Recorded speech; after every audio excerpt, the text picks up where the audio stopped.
Bonsoir à toutes et à tous. Bonsoir McFly. Bonsoir, et bonsoir Cactus, bonsoir à tous. Bonsoir Cactus. Bonsoir 53, bonsoir McFly, bonsoir à tous. Eh bien, bienvenue à toutes et à tous sur ce troisième épisode, si je ne me trompe pas, du Chouchoute Cycling Club. On va vous donner quelques infos de résultats pour commencer, et on commence sur la flèche, puisque Fly, tu étais sur place Ouais, à la flèche? je suis sur toutes les courses de toute façon. Ah bah oui, Donc je me la posais la flèche, ouais. question. J'étais là-bas et non, mais l'info principale, c'est que ça a commencé, il faisait un peu froid, il a commencé à pleuvoir, la pluie qui s'est transformée en grêle et une petite tempête de neige pour le départ de la course. Donc de la neige qui a duré quoi, sur la première heure un petit peu plus. Donc les coureurs qui étaient au froid et puis bon les supporters aussi, hein, on va pas se mentir. Et donc après, bon, la flèche, c'est un peu, ouais, tout se décide sur la fin. Donc on a quand même eu droit à une échappée avec trois coureuses. Euh, Julie Van de Velde pour la AG Soudal, Sarah Martins pour Movistar et, et, et, et- et c'était une Roland, Elena Hartmann. c'est ça. Donc qui ont pris de l'avance. L'avance est montée à 4 minutes, je crois, un truc comme ça. Et puis bon, après, forcément, dans le dernier tour, l'écart qui diminue et puis tout va se jouer dans le mur de 8. Et là, je laisse Cactus pour raconter ce qui s'est passé parce que moi j'étais sur place, je l'ai pas vu. Donc, Tu bah, n'étais pas dans le mur de nuit. Non. donc, il y a eu deux passages du mur de 8. Dans le premier passage, Hartmann a commencé à avoir du mal à être lâché de l'échappée. Et il y a un groupe de contre qui s'est détaché un peu avant avec Grace Brown et Paulina Royakkers. Donc, ils sont partis avant le mur de 8 et qui ont été reprises au pied de la côte des Refs. L'échappée a été reprise dans la côte des Refs également. On a eu ensuite plusieurs attaques, notamment de Paulina Royakkers et d'Isa Longini, mais finalement, personne n'a réussi à se détacher. Casque sortent à 4 km et a pris quelques secondes, donc jusqu'à atteindre 15 secondes d'avance au pied du mur de vie. Mais sans surprise, ça n'a pas été suffisant. Donc Vollering a mené le peloton comme on a pu le voir l'année dernière. Et ça, pas comme l'année dernière, à fixer le monde. Donc il y a un petit groupe qui s'est détaché avec Vollering, Neviadoma, Longo Borghini, Labous, Moolman et Music notamment. Labous a lâché la première dans ce groupe. Donc, et ensuite, on a un trio qui s'est détaché avec Neviadoma, Vollering et Longo Borghini, donc qui étaient les trois plus attendus, on va dire, de ce petit groupe. Et Neviadoma a attaqué dans le final et personne n'a pu la suivre. Et donc, elle a remporté la Flèche Wallonne devant Demi Vollering et Elisa Longo Borghini. Très belle quatrième place pour Evita Music qui améliore son déjà beau résultat de l'an passé. Donc, Ashley Moolman termine cinquième devant Roy Akers. Juliette Labous termine septième devant Fem Van Empel, huitième pour Visma. Marta Cavalli, neuvième et Anne Santesteban, dixième. Donc on peut se poser la question de qu'est-ce qu'auraient pu faire Longo Borghini et Roy Akers si elles n'avaient pas mis un peu d'énergie dans leurs attaques. Peut-être que c'est ça qui a manqué notamment pour l'italienne pour aller chercher la gagne. Et ça a été aussi retenu parce que c'est la première victoire de Nevia Domas depuis presque 5 ans. Il y a une trentaine de deuxième place, quelque chose comme ça entre-temps. Alors Donc, j'avais vu 30 fois deuxième ou troisième. Donc donc 30 podiums, ça a ça a été longtemps attendu. ouais. Et justement, on avait vu pas mal de courses où elle attaquait beaucoup. Et là, elle n'a pas attaqué. Elle s'est oui, ça a été globalement un résultat qui a été très bien pris par le monde du cyclisme. Est-ce que c'est aussi quelqu'un qui a l'air très apprécié? Oui, puis qui jouait un petit peu aussi de malchance, ou en tout cas qui n'était pas récompensé de toutes ses attaques. Et finalement, bah, elle est récompensée le jour où elle attaque le moins, mais quelque part, elle a peut-être trouvé la recette. Justement, c'est peut-être un peu plus à l'économie. Et la petite partie d'énergie qui manquait, on ne sait pas. Voilà, on verra ce qu'elle a fait dans Liège-Bastogne-Liège ensuite. Mais... Mm. Ok, ok. D'autres choses à évoquer, peut-être, Fly, au passage des coureurs? Un temps froid, de la pluie. Non, c'est vraiment. Bah, après, on peut voir qu'il y en a quand même beaucoup qui ont fini. Mm. Il me semble qu'il y avait une grosse partie du peloton qui a quand même fini la course. Donc Plus c'est que quand chez même. les hommes. Ouais, Mm. plus que chez les hommes. Mm. Et d'ailleurs, Donc, pour parler de ce temps-là, pour les filles comme musique, justement, qui étaient sous les 30 degrés à Chambéry le dimanche d'avant, ça a dû oui. être assez brutal comme transition. Ouais, déjà, ouais, celles qui étaient sur l'Amstel aussi ont quand même Mm. une grosse différence puisqu'il faisait aussi beau bah, sur toute la course. Non, mais c'est surtout, oui, commencer en plus par la pluie. C'est-à-dire qu'elles étaient Mm. trempées dès le début et bon, elles étaient couvertes forcément, mais Mm. ouais, chapeau Parce que d'avoir oui, fait ça. elles sont parties pendant la course homme. Donc, pour ceux qui ont vu la course homme, ça a été un sacré bazar au niveau météo. Et donc, elles ont eu ça d'entrée. Mais la pluie a commencé Nickel. vraiment à 5 minutes du départ. Mm. Dur, dur. Des conditions difficiles cette semaine, donc. On passe sur Liège-Bastogne-Liège, enfin, en l'occurrence Bastogne-Liège pour les femmes. Fly, à nouveau au bord de la route. À D'ailleurs, nouveau. on t'a bien tous vu à la télé, donc Et félicitations, un passage réussi. il paraît on m'entend même à la télé. Oui, oui, j'ai Euh, même eu des reproches de la part de certaines personnes du secteur de Toulouse, ouais. comme quoi tu encourageais non seulement Kim Kazo, mais aussi les femmes qui étaient derrière elle pour qu'elles reviennent sur elle. Donc Oui, voilà, il y ça a avait été plus Sarah ou moins derrière, bien donc pris. il y avait Juju derrière, donc il fallait l'encourager. Alors Mais ouais, non, raconte-nous. pour la course, donc j'étais dans la première des montées. Donc pour le premier passage, où on avait à ce moment-là, il y en avait deux en tête, mais qui étaient donc Ticia Rio et une Cofidis, je ne saurais plus dire, mais qui étaient juste avec quelques mètres d'avance sur le peloton et elles ont été reprises dans la montée, donc la côte de Saint-Roch, dont le pied est à plus de 20%, ceux qui connaissent et qui aiment se faire mal aux jambes. Donc elles ont été reprises et ben, juste après moi, quelques mètres après, il y a une attaque de Sarah Giganté qui va prendre jusqu'à de 2 minutes d'avance, qui va faire un gros numéro en solo. Toi, tu Euh, cherchais d'ailleurs une relation de cause à effet entre ton positionnement et l'attaque de Sarah. La ouais, question bah, reste juste ouverte. après moi. Je lui ai donné des ailes et puis voilà, elle est partie. Voilà. Donc après sur la course, bah, plus loin il y a eu un groupe de contre qui est sorti avec bah, Eva Van Aert, Kim Katsu, je sais plus qui c'est qu'il y avait d'autres, hein. Il y avait Grace Brown dedans, Bois de Volt, Chabet, il y avait ils Misha, sont ouais. sortis à ce moment-là. Donc, c'était un groupe de 9 qui est revenu, ou de 8 qui est revenu sur Sarah. Et puis après, je crois que c'est au niveau de la Redoute où le groupe a commencé à casser. Et puis donc j'étais pour un deuxième passage dans la Roche au Faucon. Il n'y en avait plus que trois en tête. C'était qui? Il y avait Chabé, Grace Brown, Bredevolt et Kato. ouais, c'est ça. Brown et Katzo, pas Bois de Volt. Bon, pardon, ouais, pardon. Bon. Ouais, et juste derrière elle, il y avait un deuxième groupe de trois qui venait de sortir du groupe des favorites. Puis après, le groupe des favorites, emmené par Juliette. Et bah, après, c'était vraiment très étiré, donc il y en avait un peu de partout. Et puis voilà, des coureuses de partout. Et Fauve Bastiansen, la dernière, a passé. Bon, des conditions un petit peu plus raisonnables que pour la flèche, mais quand même Ouais. des bonnes averses, quand même de la grêle par moment. Alors moi, j'ai eu de la grêle. Je sais pas si elles en ont eu. Mais je sais que bon, et après, ça a été 1 minute de grêle dans la Roche au Faucon à une demi-heure de leur passage, ou un petit peu moins. Mais non, après, je crois qu'il faisait moins froid que. Enfin, le ressenti était moins froid que sur la flèche.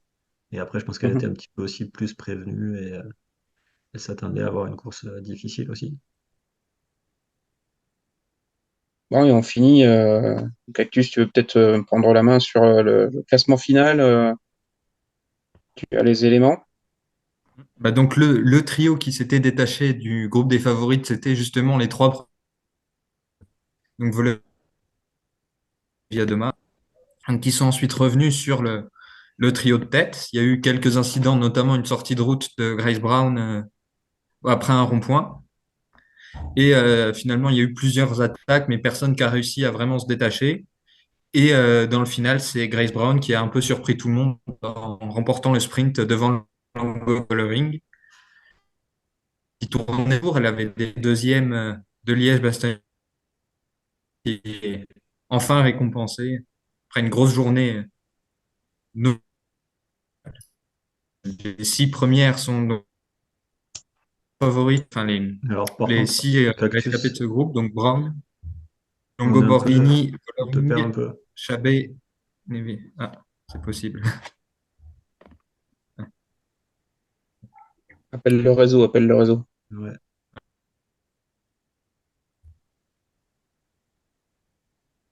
Donc ouais, on Alors, finit avec Grace Brown qui finit devant finalement Elisa Longo-Borghini qui avait lancé son sprint de très très loin. Demi Vollering qui prend la troisième marche du podium. Et ensuite, rappelle-moi l'ordre exact, Cactus. Donc Chabet, Neviadoma et Kim Kazo qui prend une très belle 6e place. Et le sprint du groupe derrière. Ah, ça marche plus. Emporté par Voss. et juste devant Juliette, qui est aussi je note, C'est ça. un bon résultat sur le Compliqué. sprint. Tout à fait, tout à fait. Bon, ben voilà, donc une belle course, nettement plus intéressante que celle des hommes pour ceux qui ont suivi aussi celle des hommes. Euh, la conclusion de l'histoire, c'est que bah, il faut que tu te positionnes un tout petit peu plus loin sur le parcours, Fly, pour que Sarah attaque un petit peu moins tôt et qu'elle en a encore Ouais. un peu sous la pédale à la fin, parce que franchement, il y avait de quoi jouer pour elle aussi, hein, donc voilà, c'est sûr qu'elle n'aurait pas fait tous ses efforts seule au départ. Elle avait moyen d'accrocher Grace Brown, Kadzo, voilà, ce petit groupe-là, hein, celle qui restait devant. S'il y avait quelqu'un qui aurait pu l'accompagner aussi. Ouais, je sais pas. Bien. Cactus, est-ce que tu es toujours là? Normalement, Ouais, parfait. c'est ce qu'on peut. Hein. Euh, Tu dois nous parler des actualités. Est-ce que tu as des choses à nous transmettre? Donc la grosse actualité de la fin de la semaine dernière, c'est Anna Chaclet, donc qui était chez SD Works, qui a été contrainte de mettre un terme à sa carrière à cause de problèmes cardiaques. Donc elle avait eu une arythmie cardiaque détectée en janvier et il y a eu plus de tests depuis qui font qu'elle n'avait pas couru cette saison et qui ont conclu que c'était incompatible avec le sport de haut niveau. Donc l'an dernier, elle avait terminé 4e de l'UAE Tour, 7e du Tour de Romandie, 13e du Giro et 2e du Tour de l'Avenir pour les courses par étapes et aussi vice-championne du monde espoir, entre autres.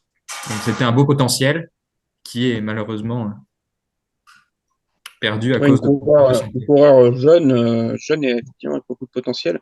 C'est voilà, c'est malheureusement les aléas de la vie, comme on dit, hein, mais Voilà. voilà, c'est toujours triste, mais Après, il il faut saura voir le bon rebondir. côté des choses. C'est aussi Ça a été détecté détecté, tôt et il y a pas eu d'incident en course. c'est Rien ça, de trop grave vraiment sur sa santé. tout à fait. Donc il y a Donc, eu plusieurs courses aussi, donc, dont on avait parlé dans l'épisode précédent, notamment autour de l'Omloop Borseleu. Donc sur le contre-la-montre qui n'était pas UCI pour les élites, victoire d'Hélène Van Dijk, sans grande surprise, avec Audrey Cordorago 4e pour les Françaises. Audrey qui a eu Euh, une double crevaison. Ça n'aide pas. Voilà. Donc toujours chez les élites sur la course en ligne qui, elle, était classée UCI, c'est une victoire de Sophie Van Rooyen, donc qui avait déjà remporté une course cette saison à Drenthe, donc où elle avait battu Chiara Consoni au sprint. Là, elle bat Daria Pikulik, donc c'est un autre gros poisson ajouté au tableau de chasse. Et belle performance. à nouveau quatrième place d'Audrey Cordorago. Sans crevaison cette fois-ci. Je crois, oui. Sans Mais crevaison connue. il y avait eu des bordures et voilà, ça avait été course. Ah oui, forcément, c'est en Zélande, donc il y a forcément des bordures. Donc on a aussi eu la course junior, donc qui était une course par étapes, avec une victoire de Kat Ferguson, la Britannique sur le contre-la-montre d'ouverture, devant Celia Gerry et Feknaven. Donc le lendemain, victoire de Caris Lloyd, donc autre Britannique devant Ferguson, et même chose sur la dernière étape, donc victoire de Ferguson au général devant Jerry et Knaven. Et le même jour que la dernière étape, ce qui a été un peu critiqué sur Twitter parce que on a eu deux grosses courses juniors en même temps, plus ou moins au même endroit, c'était Gandwevelgem Junior, avec une victoire britannique encore, Amelia Sebak, je ne suis pas sûr de la prononciation. Et une Française, donc Amalia Debarge, troisième, devant Imogen Wolf, qu'on avait vu sur la saison de cyclocross cet hiver. Et il y a également une course en Italie, donc une 2.2, le Giro Mediterraneo, Mediterraneo in Rosa, donc où on a eu une victoire de Giada Borghesi sur la première étape, puis des victoires de l'équipe développement du AE, donc deux victoires pour la championne d'Irlande, Lara Gillespie, je ne sais pas, pareil pour la prononciation. Et aujourd'hui, donc ce lundi, victoire de Federica Venturelli, qui est une de tes chouchoutes, il me semble aussi. Oui, Fédé, ouais. Donc là, qui s'impose devant sa coéquipière, donc Gillespie, qui est la leader. Et on a eu également quelques infos mercato. Donc deux prolongations de sponsors, enfin deux ou trois dépendant du point de vue. Donc d'une part, Cofidis, qui prolonge le sponsor pour les deux équipes, donc masculine et féminine, jusqu'en 2028 et qui vise une montée en Women's World Tour. Donc il n'y a pas de date qui a été donnée pour ça, mais on peut s'attendre à ce que l'équipe soit assez active sur le mercato et essaie de retenir Victoire Berthaud, qui était pas garantie, on va dire. Et l'autre prolongation de sponsor, c'est pour SD Works et ProTime, donc là aussi jusqu'en 2028. Donc ça a été confirmé, enfin annoncé aujourd'hui, tout comme deux autres informations qui concernent l'équipe. D'une part, la prolongation de Lorena Vibus, toujours jusqu'en 2028.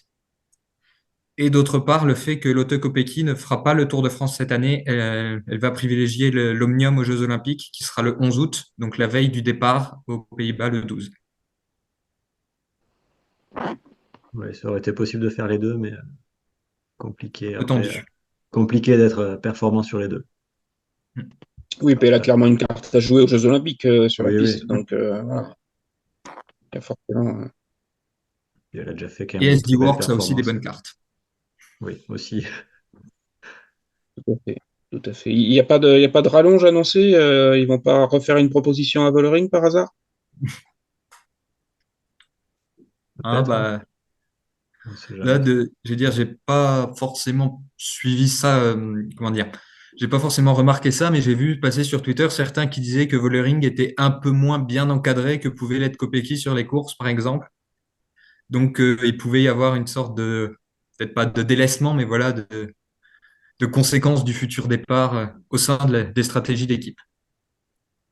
Enfin, moi, je trouve qu'on le ressent, ça, hein, que ce soit sur ses interviews d'avant-course, que ce soit sur son comportement en course.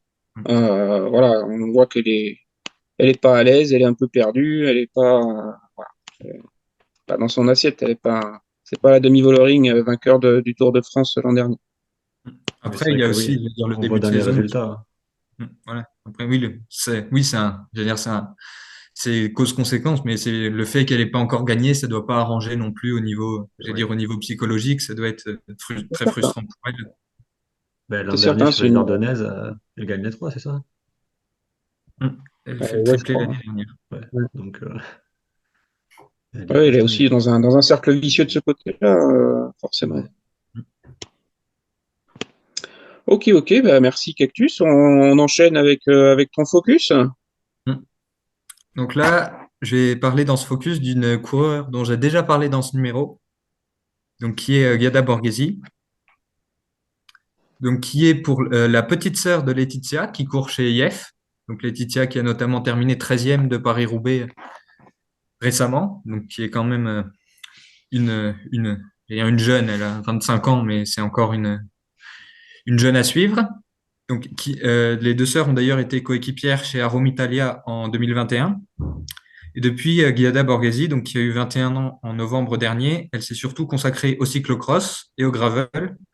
Donc, l'année dernière, elle a terminé 8e des championnats d'Italie de cyclocross et des championnats d'Europe de gravel et 10e des championnats d'Europe espoir de cyclocross.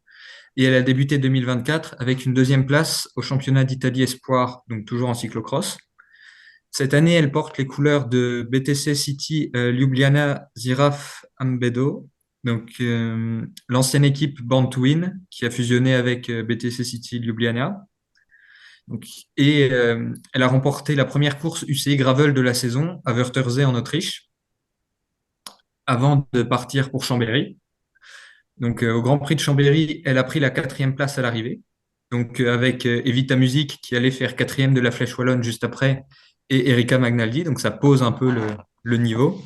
Et elle est maintenant donc sur le Giro Mediterraneo in Rosa où elle s'est imposée sur le... Ah, je suis en train de me rendre compte que j'en ai pas parlé tout à l'heure en fait. Je zappé quelque Si, si. chose. Si? Oh, je suis Si. fatigué. Je suis fatigué. Donc, donc, elle a remporté la première étape du Giro Mediterraneo in Rosa au sprint devant Gillespie, quelques secondes devant le peloton.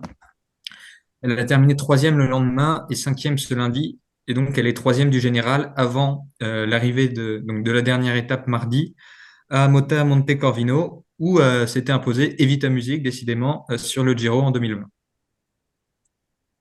Donc pour l'instant, sur le classement First Cycling, donc qui a l'avantage de prendre en compte les résultats sur l'année seulement et pas sur les 12 derniers mois comme peut l'être le classement UCI, elle est 169e. Donc ça peut être une bonne pioche pour une équipe pour le prochain mercato. Pour une équipe Ok, italienne. ok. Ben, on va suivre tout ça. Tu nous en parleras sûrement dans la rubrique Mercato. Oui, Fly? Ouais, non, une équipe italienne comme UAE, qui a déjà pas mal de jeunes italiennes qui pourraient piocher et la prendre. Tout à fait. Tout à fait, tout à fait. Parfait. Ben, merci pour ce focus, notre ami Cactus. Et alors, est-ce que tu as des infos sur sa participation ce week-end à la Coupe du Monde, à la manche de Gravel, qui sera aux Pays-Bas? Pas du Ouais, tout. ça va déterminer le week-end de Fly, c'est très important. Exactement, je ne sais pas ce que je fais dimanche encore. Donc, Je veux dire, First Cycling n'a rien annoncé. Je vais regarder rapidement sur Instagram au cas où. ok, parce que normalement, il y aurait une Femke Gort au départ et Axel Kress, qui ont été confirmés par elle-même. Bon, bah, écoute, on va voir ça. Et c'est Annie Fios aussi qui a fait une reco aujourd'hui. Le circuit a l'air boueux. Vu la météo de ces derniers jours, Oui. on s'en serait douté. Bon, très bien. On passe à la suite. Petite Allez, preview sur la Vuelta Femenina qui démarre incessamment sous peu, c'est-à-dire le 28 avril, hein, en fin de semaine.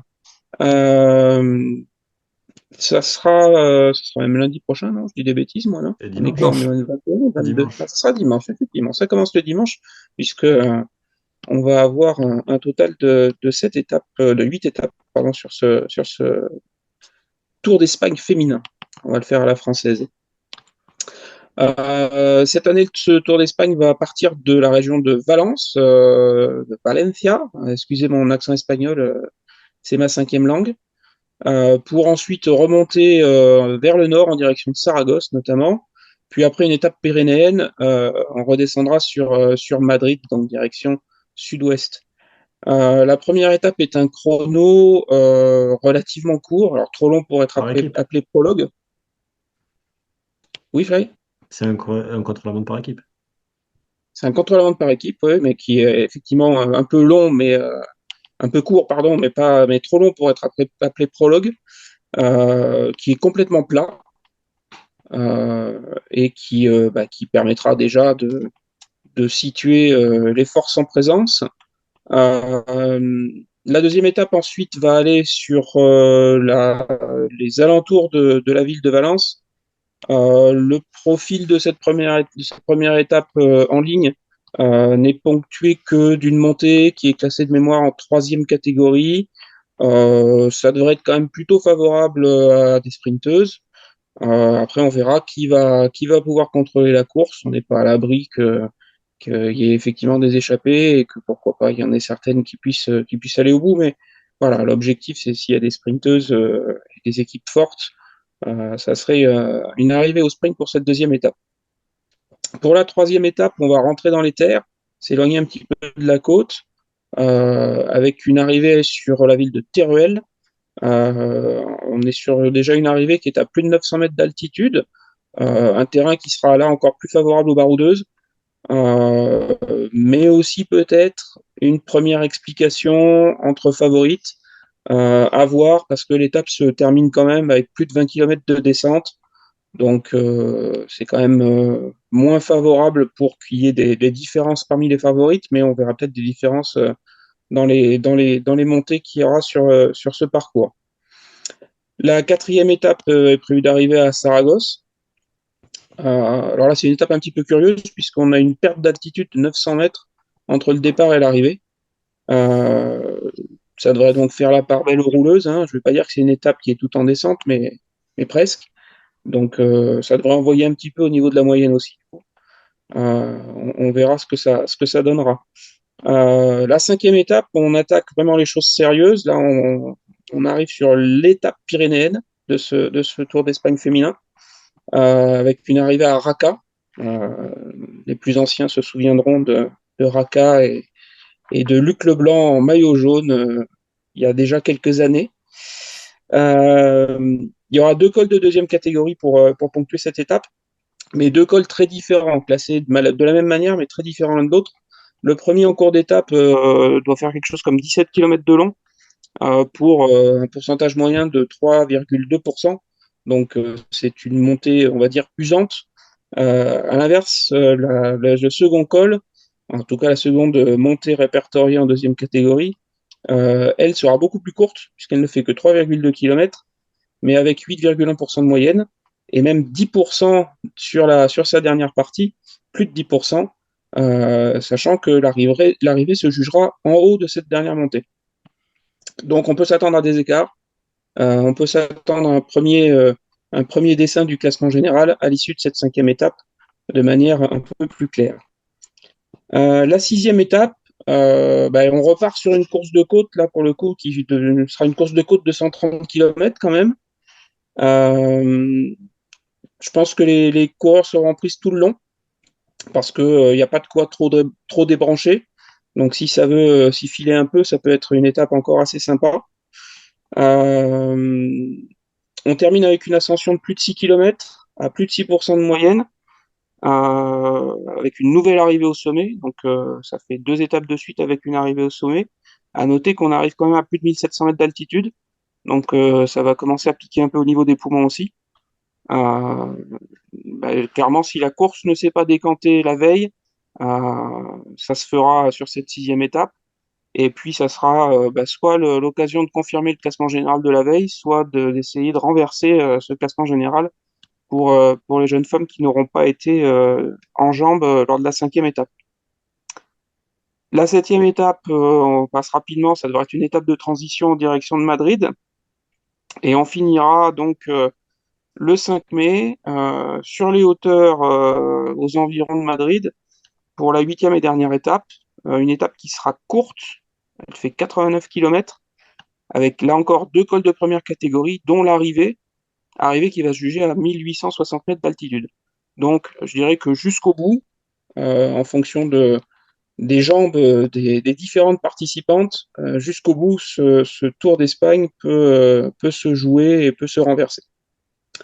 Donc, ça sera intéressant à suivre de bout en bout, puisque on a vraiment un parcours qui va se prêter aux attaques et 3 arrivées d'étapes en altitude. Donc, grosso modo, les 3 étapes vraiment où les favoris vont se faire la bagarre.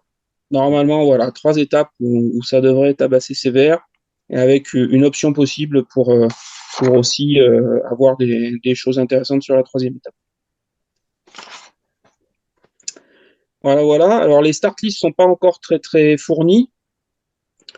Je crois d'ailleurs que sur First Cycling, il n'y a qu'une seule équipe qui est pour l'instant confirmée, c'est la Liv Jaiko Alula. Mais on s'attend à Demi Vollering et Elisa Longo-Borghini parmi les grosses têtes d'affiche, on va dire. Elisa Longo-Borghini qui devrait être secondée de Gaia Realini. Donc Gaia Realini, pour moi, c'est quand même une cohorte à surveiller de près, surtout avec des arrivées au sommet répétées et des forts pourcentages sur les derniers mètres du parcours, parce que c'est un tout petit gabarit et que normalement elle se prête bien à ce genre d'exercice.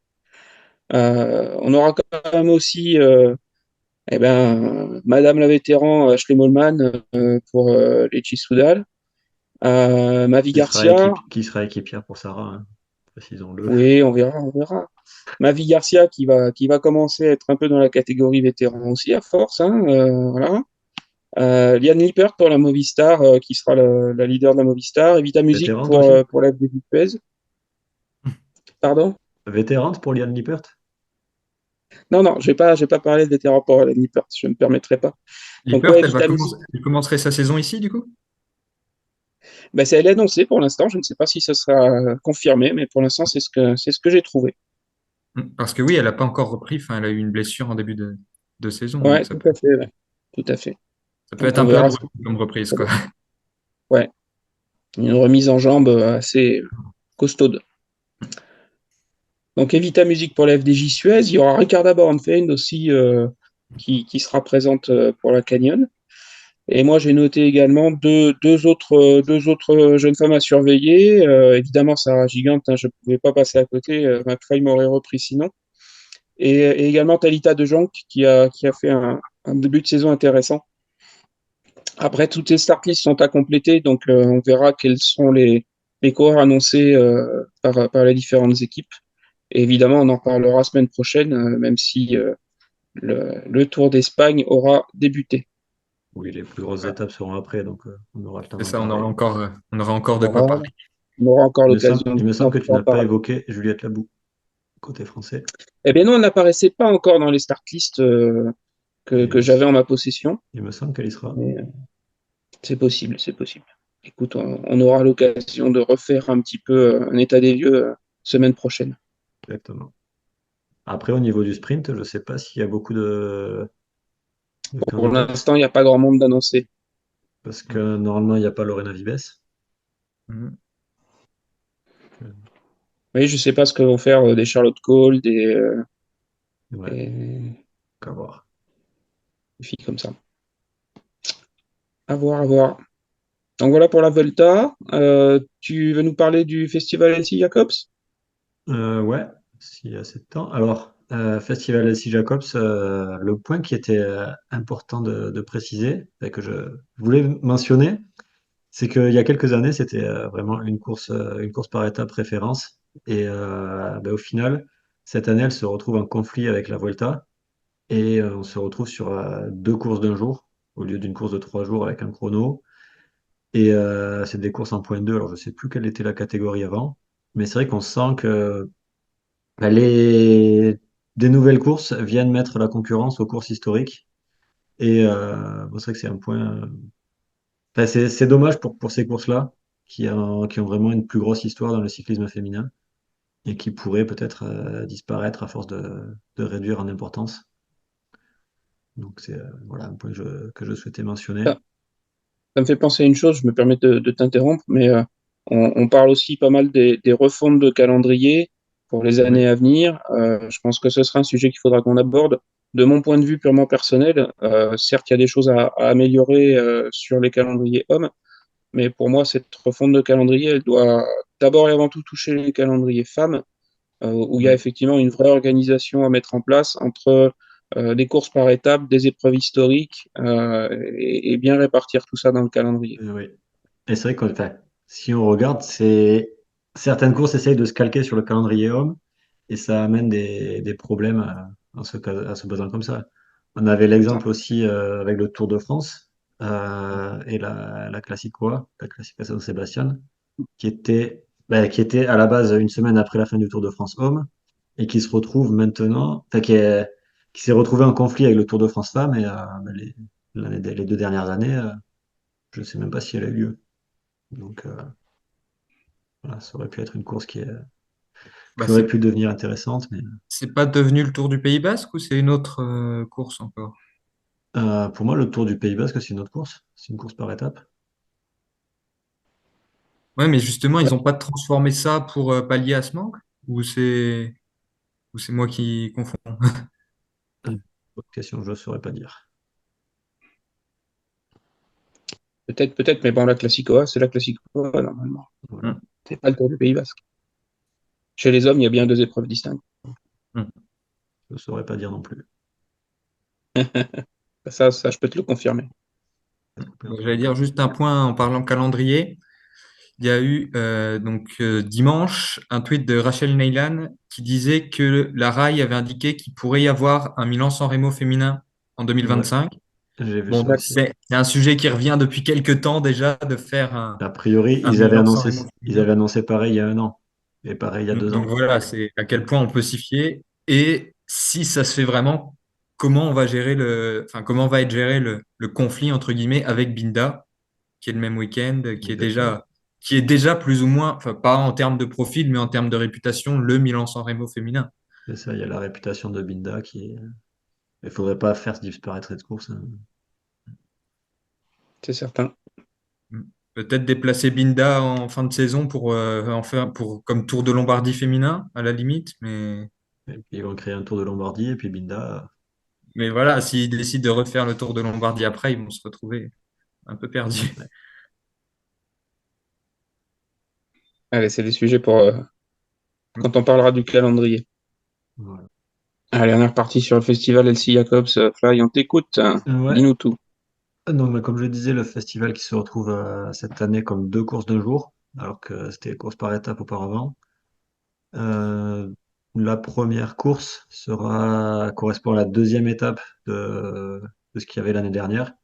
Donc, puisque ça va être autour de Garniche avec 2 circuits cette année. Donc, il y aura pas contrairement aux années précédentes, il n'y aura pas de boucle initiale ouais, pas de circuit initial. Donc, ça sera vraiment départ et arrivée au même endroit où on aura, ah, quoique l'année dernière, c'était peut-être ça déjà. Bref, on va avoir une grosse boucle qui va être empruntée 4 fois avec 2 montées. Et ensuite une plus petite boucle qui sera aussi empruntée 4 fois. Donc ça veut dire que pour ceux qui seront sur le circuit, en restant au même endroit, on pourra les voir 8 fois. Donc c'est toujours un point positif pour les spectateurs. Donc sur cette première étape-là.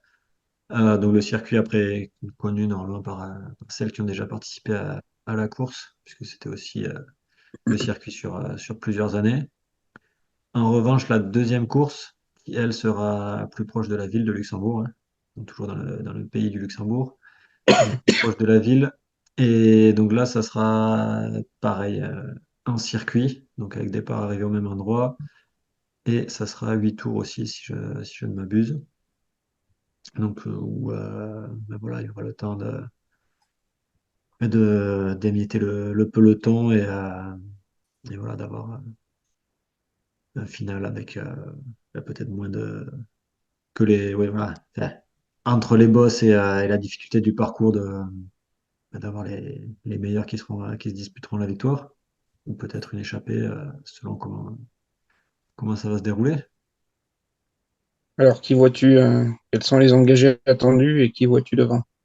Alors au niveau des engagés, ben, c'est vrai qu'on se retrouve un petit peu comme sur la Volta à Limbourg où on a un petit peu tous les niveaux voilà, plusieurs niveaux de coureuses et la SD Works. Donc ça sera voilà, probablement ben, ouais, je pense que ça sera pour elles. Après, elles ont 2 luxembourgeoises qui, semble-t-il, seront au départ avec Christine Majerus et Marie Schreiber. Donc peut-être qu'elles essaieront de faire jouer la carte Luxembourg à domicile. Sinon, après, on a aussi une autre équipe World Tour qui sera présente avec une locale, à la présence de Nina Berton, qui l'année dernière avait pris le maillot à poids sur la première étape et qui l'avait conservé sur la deuxième. Donc cette année, elle pourra essayer de viser une victoire sur l'une des 2 courses. C'est vrai que c'est forcément une course à domicile, donc ça va lui tenir à cœur de vouloir briller. Donc après, il faudra voir. Elle a dit en interview ce week-end. Il y aura peut-être plusieurs cartes dans l'équipe pour envisager aussi une victoire sur un sprint s'il y a sprint à la fin. Et après, non, on aura aussi une sélection du Luxembourg avec notamment les sœurs Bartels et Liv Wenzel, qui sont connues pour ceux qui suivent un petit peu plus le cyclocross. Donc, ils ont vu C'est vrai. l'hiver. Et voilà, après, il y aura quelques équipes Conti. Donc, il y aura notamment la Cofidis qui sera là. Alors, il me semble que les équipes sont les mêmes pour les deux courses. Il y a aussi une OX aussi, tu vas dire, dans les World Tour. Alors, c'est aussi un avantage d'avoir deux courses comparé à une course par étape de 2 jours. C'est-à-dire que celles qui sont hors délai sur la première course pourront prendre le départ de la deuxième course. Et c'est vrai que si on regarde aussi avec la présence de la SD Works et comparé à la Volta Limbourg, où elles étaient 20 à finir derrière les SD Works, si Ouais. on avait eu vraiment le même scénario et le deuxième jour partir à 20, ça aurait été une course intéressante, Ouais, un peu mais, compliqué quand même, hein, mais bon. compliquée, ouais. Alors déjà que J'allais l'année dire, la dernière, c'est SD vrai qu'il y avait des équipes notamment l'équipe du Luxembourg, où sur la deuxième étape, Christine Magérus était toute seule au départ. Donc c'est vrai Hmm. qu'on peut s'attendre à avoir pareil selon le scénario de la première course. Je veux dire, SD Works vient pas avec une très grosse équipe non plus. Puis le dernier dossard, c'est Lorena Vibus, donc quand même, c'est pas mal. Alors à voir, oui, à voir si elle est au départ, hein, parce que c'est pas confirmé. Mais oui, c'est vrai que ça fait une grosse équipe face aux autres. Donc à voir après s'il y a un petit jeu entre les autres équipes pour essayer de les battre.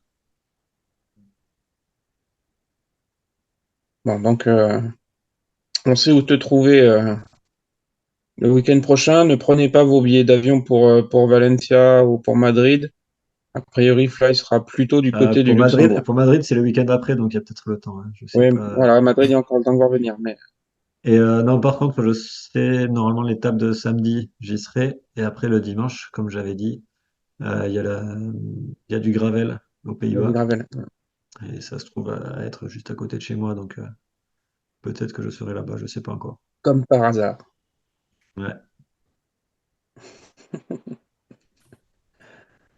Ok, bah écoutez, on peut conclure ce troisième épisode du Chouchoute Cycling Club sur ces quelques mots du festival Elsie Jacobs. Ah, et Merci. après, Oui, j'allais dire, je suis écoutez, en train de regarder les autres courses prévues sur la semaine aussi. Donc, vas-y, vas-y. donc mardi, il y a la dernière étape du Giro Mediterraneo in Rosa dont j'ai parlé tout à l'heure. Et qui sera peut-être fini Avec le temps la, que l'épisode soit publié. c'est ça. Donc, avec la victoire au général attendue, on va dire, elle a quelque chose genre 3 minutes 30 d'avance Ouais. Sur Federica, de ouais. l'Irlandaise. Non, je vais. Oui. Hmm. Et après, il y a des courses en point 2. Il y a le Tour de Gila aux États-Unis et Gracia Orlova en République tchèque. Donc deux courses par étape de niveau point 2 qui vont avoir lieu dans la semaine. Et le Grand Prix de la Libération à Rome, qui est une donc, course d'un jour en point 1. Donc on en a parlé, la Vuelta qui débute ce dimanche. Et ça m'a l'air d'être à peu près tout. Et du gravel aussi, apparemment. Ouais, il y aura de quoi regarder quelques courses de toute façon. Voilà, de quoi s'occuper Ouais, de tout toute à fait. façon. On n'a pas reparlé de VTT, mais il y a eu encore un peu de VTT au Brésil aussi la semaine dernière. Ah, et on a Rien, parlé rien de aussi. bien notable pour les Françaises, on va dire. Ouais. Aussi, il y a eu une course en Autriche où une certaine Elisa Winter a gagné avec une avance de 11 minutes 40 sur la deuxième. Je tenais à préciser. Un Que peu personne peur. n'en aurait parlé sinon. Effectivement, on n'en aurait pas parlé. Allez, bah écoutez, merci à tous les deux. Ben, merci à toi aussi. On se revoit pour le quatrième épisode du Chouchou de Cycling Club. Salut les Ça gars. marche. Ciao. Salut.